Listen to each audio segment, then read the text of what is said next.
I was struck when I realized why everybody refuses to speak about Quant, arguably, one of the best cryptocurrencies, one of the best, unarguably, DLT technologies to exist on the market right now. And so in this video, I promise you, I'm going to explain to you everything you need to know to be on your path to getting to know Quant on an intimate level, because Quant and Quant Network over Ledger are the most powerful unison of things to exist on the planet right now, and I'm going to tell you exactly why. So before I get into this video, I have to let you guys know that I'm not a financial advisor. Take everything I say with a grain of salt. I'm tripping on my words. All right, so first things first, Quant. Let's get this across the table. Quant is not a B2C company. I'm also going to say, before I get into this video, I'm not one to put like stuff all over the screen.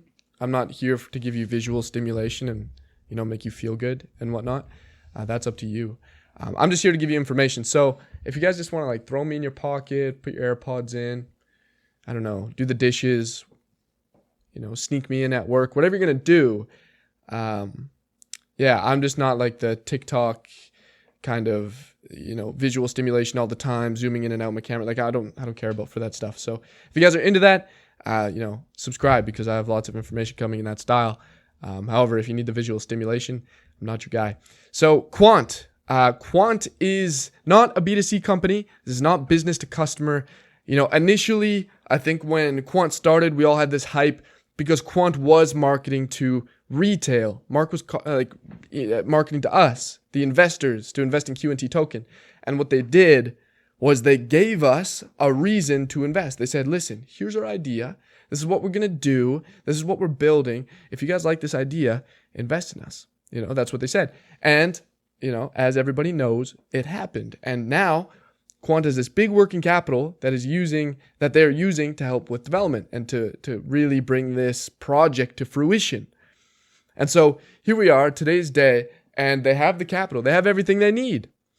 And so now what are they doing? They're doing exactly what they said they were going to do. And that doesn't involve us anymore. We were the beginning part of the plan. We were the initial investors that are building the capital, and soon we will be rewarded for said thing, but they have to go on their mission first. And so what is Quant? If it's not B2C, well, it's the only other option. It's a B2B company. And a B2B company does business to business. That means they don't care about me, because I don't own a financial institution. I also don't own a fintech company. I am none of the above. So what they really care about is those players. So they're a B2B. They're going after the financial institutions. So I'm going to tell you as a few of the financial institutions and companies that they are actually marketing to, because they're like other coins. Let's say, for example, XLM. XLM is a coin meant for the retail investor. It is meant for a portable sort of bank where you can access anywhere in the world. It's a coin. It's not like a banker's coin. The banks aren't going to use it. That's not what it's meant for. It's meant for people to use it, to have kind of decentralized or not entirely, but more so just a easy to have bank for the unbanked, right? Whereas something like XRP is aiming to be more of like a banker. So it's the same kind of deal as Quant. Like, you have to understand that there's centralized and there's decentralized coins, and some do both, some don't. But in this case, Quant is more so leaning towards that centralized, where they're going after companies that are going to use the Overledger platform. And, there are options for people who are in the decentralized world to use it. But where the real money's at is the centralized world. And so if we're looking for investors, if we're looking for people to adopt the product, the big game players are in the centralized world. And so that's where Quant has shifted. Or maybe it's been the plan the whole time. And it makes sense. It really does, because Gilbert Verdian, the CEO of Quant, has worked in these industries for a long time, centralized industries such as healthcare. He worked with the Fed, the Bank of England, etc. And so let's go through some of these Quant partners that we have written about and that we've also made videos about on this channel. So first and foremost, we're going to talk about SIA, S-I-A, otherwise known as Nexi, since they had their merger. They've actually merged their companies. And so SIA is a company, or Nexi is a company that has 500, last I checked, 500 plus financial institutions under it, in which it is kind of an advisor and a institution that's going to set up fintech solutions, technology solutions for the financial industry. And so the reason they partnered with Quant is because they're going to utilize and have been utilizing Overledger platform for their financial institutions. So we're talking 500 plus. If they ever need a DLT technology, it's probably 99% of the time going to be through Overledger. And how do I know this? Well, we talked about it in last videos, but I'll give you a brief explanation. The reason a company would want to use Overledger and thus using Quant token to pay for subscription, etc., is because it is infinitely scalable and is interoperable between blockchains. Therefore, if you wanted to use multiple DLT technologies, if you wanted to have some security in different DLT technologies, you could use Overledger, have your DLT here and your DLT here. This one maybe more so for central banks, this one more so maybe for commercial banks, and then you have like a little bridge in which certain keys can pass. And so if that makes sense. So essentially, I'm just talking about general interoperability, and more so if there was a DLT technology over here that had XY utilities, or a DLT technology over here that had AB utilities, well, now you don't just have to pick one. Now a financial institution or whatever company is going to utilize Overledger can access both because it's interoperable. Wow. And that makes it infinitely scalable because you don't have to put all your eggs into one basket. You see what I'm saying? So basically, SIA is the technology middleman for Overledger, Quant, and financial institutions. And so by partnering with SIA, they have a huge customer base already. So that is one big partnership that was made quite a while ago now. But let's go to the next. UST, same deal. I'm not going to over-explain here. Essentially, same idea as SIA. It is a technology solutions company for the financial industry. All right. So then we have other things like Project Rosalind, which just concluded recently, this 2023. Project Rosalind was a project exploring use case for CBDCs in retail and for the bank side of things as well. And guess who's involved? Quant, Overledger. How amazing is that? Or I guess Gilbert Verdian, but what can you expect, right? And so Gilbert Verdian working with the Bank of International Settlements and the Bank of England on working on CBDCs, it's definitely a big deal. If that was something that happened in Ripple, people would be raving. They'd be clawing at the walls. They'd be really freaking out online. But here's the thing. The information is not as readily available because, something like XRP is still looking for more investors. It's still growing and growing, where I think Quant honestly has enough. It knows it has enough. It knows its tech is going to be used. And so it doesn't have to continue to advertise to the retail. It is going after this kind of stuff. It is networking its way as Gilbert has done his whole life. And you can see this reflected in his resume, which I'm not going to show because I've shown it a million times in my videos, but I can show it again. Maybe next video I'll show it. Next video I should be talking about the Digital Pound Foundation, which is the next thing on my list here of projects and partnerships that have been happening behind the scenes that not everybody has really been paying attention to. And so guys, if you have a friend and they don't know anything about Quant, send them this video, or at least send this section of the video so I can see all of the things that Quant has actually been doing that hasn't been mainstream marketed out to retail, because this is the important stuff that needs to be talked about if you are, or it needs to be heard if you are a long-term investor. And like I said, guys, I'm not a financial advisor. Make your own financial investing decisions, but this is the one I'm making because I'm paying attention to the background stuff. I'm not paying attention to the flashy colors in front of the screen. I had to put research into this. And so the next one, Digital Pound Foundation, they are literally working, quite literally, on the Digital Pound CBDC for the UK. Guess who's involved? Quant, Gilbert Verdian. Most likely, we can assume Overledger, right? Next on the list, we have Gilbert Verdian going to networking seminars and things like that. He's going to panels, he's speaking, he's talking to big names.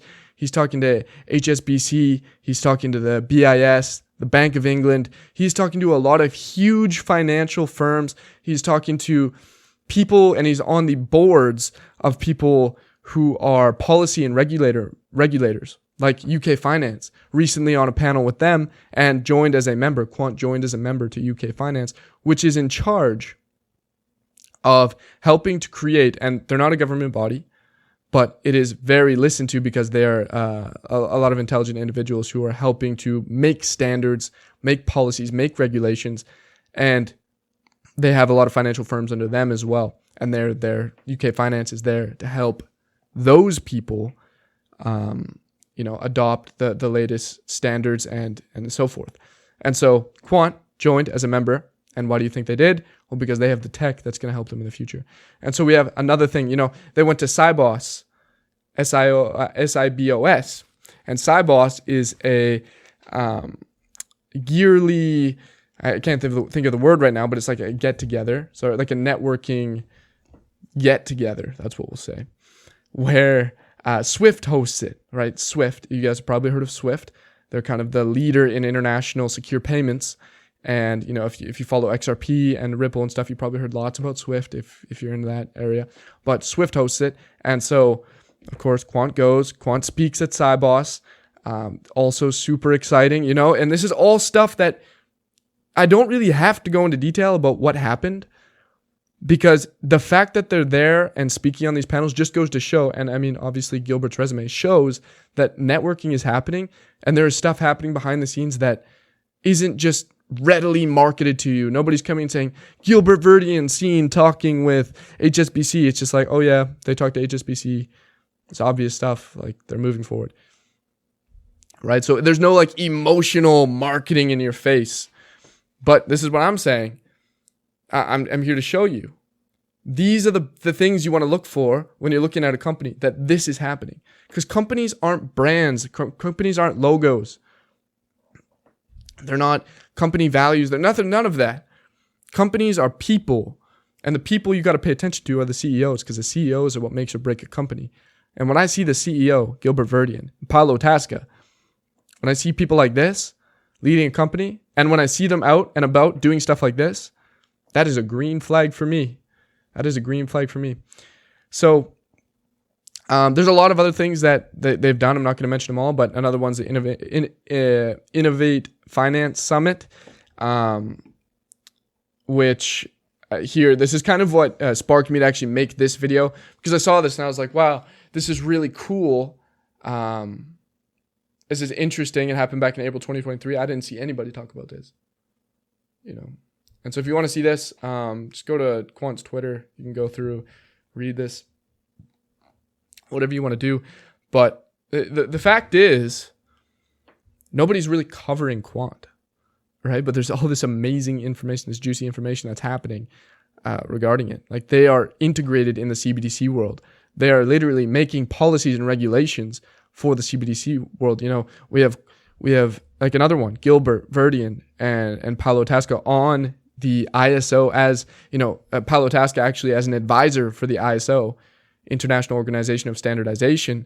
He's actually an advisor. Gilbert Verdian has actually helped, and Paulo Tasca, bring to fruition TC 307, which is another iOS standard for interoperability.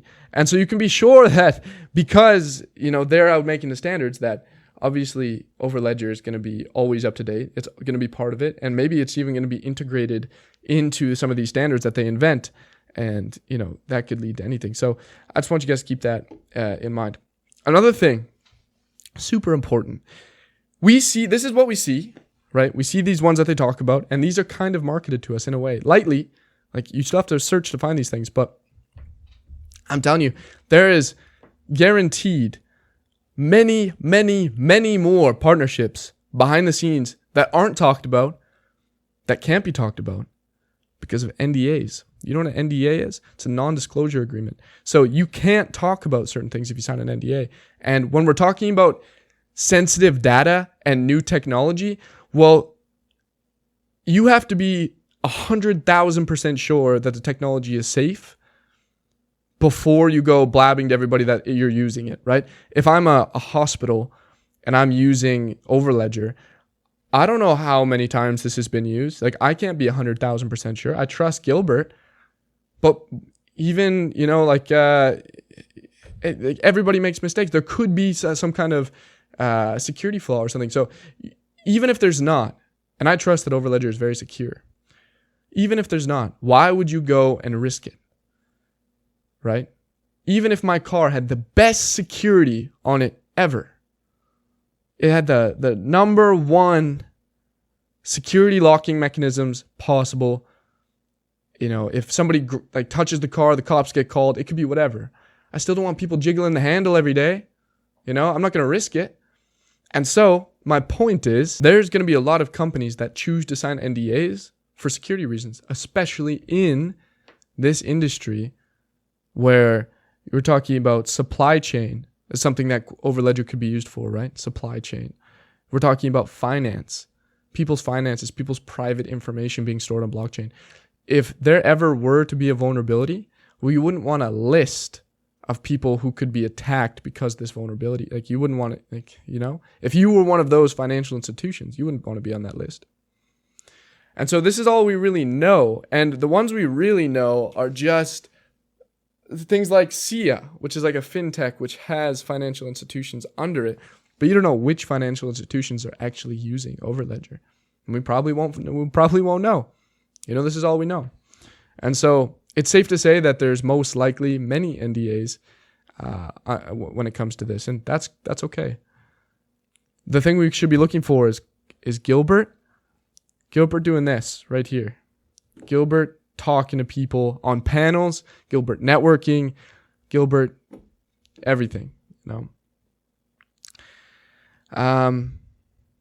So yeah. So who are the customers? Who are the customers for Quant?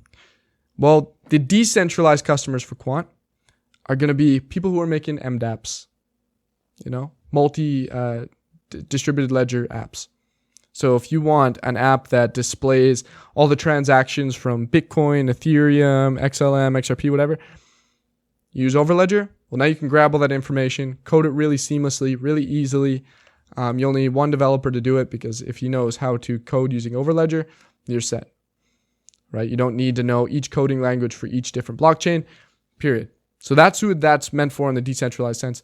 And there's probably lots of people who are using / going to use it as Overledger grows. But that's not really where the money's at. The money's at these large ticket, these blue chip financial institutions. And so the main market for Quant, and this is what I really want to get across the table to you guys, this is why they're not marketing to us, are banks, financial institutions, government agencies, supply chain management, people who need identity verification. That could be people in like government agencies, like I'm saying, healthcare providers, also like I was saying, and also something that Gilbert Verdian is very familiar with, as he has worked in the healthcare industry for a long time. And so, yeah, there's a lot of centralization within the use of Overledger. And so just to make that very clear, that's where the money is. And that's what I said from the very beginning. If you want to be an investor in QNT, you're probably expecting QNT to go up. And how does QNT go up? Well, you have to find people who have money to spend in the industry. You have to find people who are going to spend on the token. And these are the people. So basically anybody doing supply chain, logistics, any company looking for secure, interoperable data transfer or data storage, anything like that. So yeah, sorry that I slowed down a little bit there, but anyways, I hope you learned something from this video. I don't want to make it too long. How long are we looking at right now? We're looking at 20 minutes. I usually aim for 10 to 15, so you guys got a longer video here. And of course, this is a more broad, general video. I'm definitely down, and I have videos in the past that are more in depth, but I will be making. If you guys want to see some kind of specific video, if you actually made it to the end of this video, I'm proud of you. But if you want to see something, and just so I know it's you, type the letter. You know what? Say MAD space, and then whatever video you guys want to see. Type that, and I will take it into serious consideration, because I'm proud of you guys for making it to the end of this video. So let's do that. And I will see you in the next one. Thank you for coming. Thank you for staying.